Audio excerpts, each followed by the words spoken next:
यह पौराणिक कथा देवी ब्रह्मचारिणी की असीम धैर्य और तपस्या की अद्वितीय गाथा है। पूर्वजन्म में देवी हिमालय की पुत्री के रूप में जन्मी थी। नारद जी के उपदेश पर इन्होंने भगवान शिव को पति रूप में प्राप्त करने के लिए घोर तपस्या का निर्णय लिया। अपनी तपस्या की शुरुआत में उन्होंने 1000 वर्षों तक केवल फल फूल खाकर जीवन व्यतीत किया। फिर 100 वर्षों तक केवल जमीन पर रहकर शाक पर निर्वाह किया।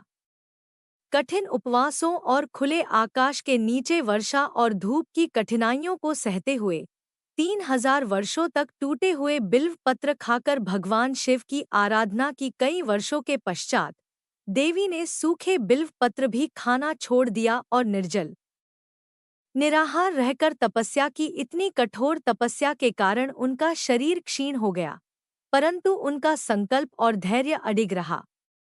देवता, ऋषि, मुनि सभी उनकी तपस्या से प्रभावित होकर उनकी प्रशंसा करने लगे।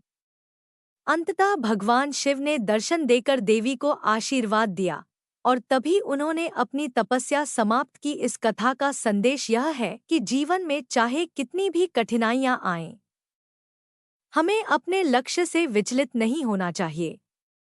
मां ब्रह्मचारिणी की कृपा से हर असंभव लक्ष्य भी संभव हो सकता है, यदि हमारे पास अडिग विश्वास और संकल्प हो। नवरात्रि के दूसरे दिन मां ब्रह्मचारिणी की विशेष पूजा की जाती है, जो तप और साधना की देवी हैं।